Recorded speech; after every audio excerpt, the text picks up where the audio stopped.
토토야 보고 싶다. 너의 크고 말랑한 아빠를 다시 한번 꼭 잡고 싶어. 꼭 만나자.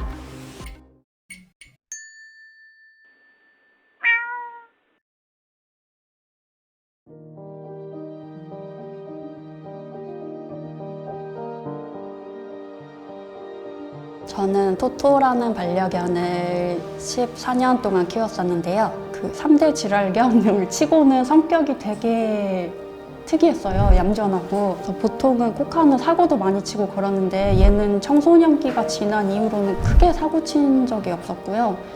이제 짖지도 않았어요. 평생 딱 2번 짖을 정도로 말도 안 하고 이제 되게 얌전한 친구였는데요. 얘 존재 자체가 저는 되게 행복이었어요. 저한테는. 작년엔 토토가 이제 14살 되던 해였는데요. 13살이 되던 해부터 이제 서서히 눈이 안 보이고 이제 귀가 안 들리기 시작했는데 고개가 이렇게 약간 돌아가고 뱅글뱅글 도는 정형행동까지 보이기 시작해서 다시 한번 병원에 데리고 갔더니 이제 노안으로 인한 치매가 온 것 같다라고 얘기하시더라고요. 그 진단을 받고 나서부터 이제 병의 속도가 너무 빨리 진행이 되더라고요. 계속 상태가 안 좋아지다가 이제 어느 날부터는 경련까지 시작을 하더라고요. 그런데 이제 병원에서도 이제 가족들도 전부 모두 제 선택을 따를 거니까 네가 마음의 결심이 서면 얘기해라 라고 하는데 그걸 어떻게 그걸 어떻게 결정을 해요. 매일 밤마다 이제 발을 붙잡고 아프게 해서 미안한데 너를 보내줄 수가 없을 것 같다고. 얘가 아파하는 걸 도저히 저도 이제 지켜보기가 어려웠던 그런 어느 날 이제 병원에 데려가서 보내주게 되었어요. 전 회사에서 산실을 처음 담당하면서 제가 처음으로 이제 탯줄을 직접 제가 잘라주고 키운 그 아이, 껌이었던 아이가 정신적 스트레스를 너무 받아서 양육을 포기해버린 상태였습니다. 모유도 제대로 먹지 못한 아이라서 이제 분유로 이제 생명을 연명하다가 한 번은 숨이 멈췄었습니다. 이제 냉동 보관실로 이동 중에 이제 가까스로 다시 이제 숨이 붙어서 내려와서 이제 병원으로 다시 입원했다가 걔 이름은 이제 희망이로 지었었어요. 애가 워낙 약하고 언제 죽을지 모르는 그런 상황이었기 때문에 이름만이라도 그냥 매일 분유를 챙겨주고 밥도 매일 제가 그냥 먹이고 일하다 보니 정이 많이 들었었죠. 얘가 다행히 그래도 건강해져가지고 사람 옆에서 조용히 앉아서 사람 쳐다보면서 사람이 어디 가면은 그냥 조용히 따라오고 스스로 잘 극복해내고 1년 가까이 될 때 동안 잘 커왔었는데 참 모르겠어요. 제 마음가짐 때문이었는지 1년이 되는 그 순간까지만 좀 최선을 다해서 돌봐주자. 그래 1년만 지나면 애가 스스로 잘 버텨서 일어나겠지 했는데 공교롭게도 그 딱 1년 되는 그 순간에 거짓말처럼 그냥 그렇게 떠나버리더라고요.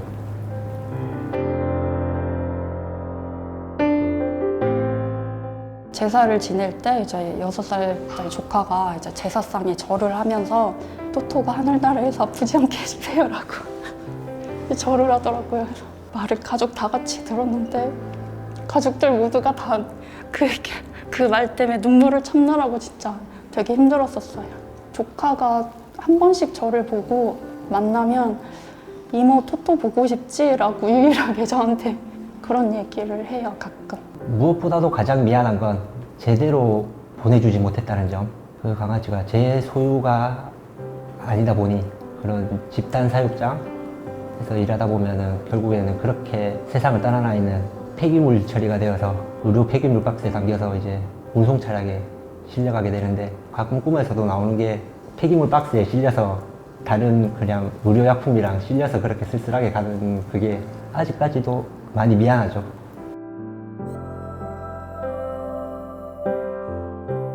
제가 토토 생각이 날 때마다 집에 가서 이제 유골함을 해놨는데 유골함을 붙잡고 막 엉엉 울거든요. 제가 사실 저도 아직 극복을 하지 못해서 제가 감히 그분들께 조언을 드릴 수는 없을 것 같고요. 만약에 주변에 그런 분들이 있으면은 주변 사람들이 많이 관심을 갖고 좀 챙겨주셨으면 좋겠어요. 이렇게 제가 위로가 많이 되었던 부분이 있어서 어설픈 이제 직접적인 위로나 그런 간섭은 오히려 마음이 더 상처를 받고 그러는데 뜬금없이 막 저한테 갑자기 오늘 날씨가 좋은데 산책하지 않을래? 뭔가 밥은 먹었니? 아픈 데는 없어? 이렇게 안부를 물어보는 말이 저한테 되게 큰 위로가 되더라고요. 반려동물들을 이제 떠나보낸 사람들을 보면 너무 혼자서 그거를 마음의 짐처럼 여기거나 혼자서만 끙끙 앓고 있는 사람들을 많이 본 것 같아요. 섣불리 위로했다가 그 사람이 더 상처가 된다는 걸 알고 있기 때문에 쉽게 다가가지 못하는 거니까 대화를 한다면 주변 분들도 충분히 공감해주고 많이 큰 힘이 되어줄 것 같습니다.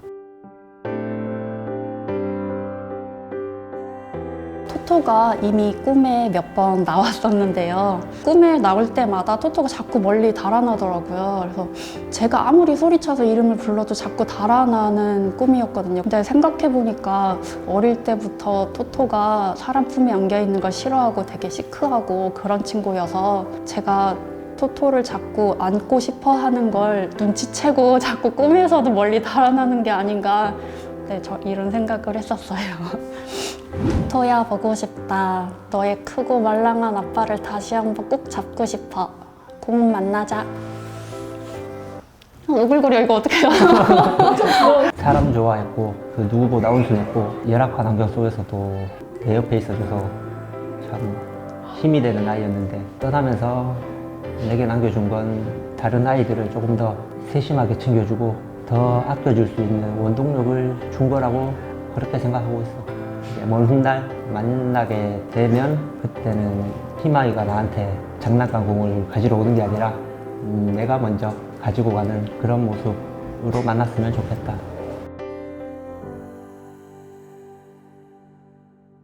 토토에게 미안했던 게 갑자기 또 생각이 나는데요.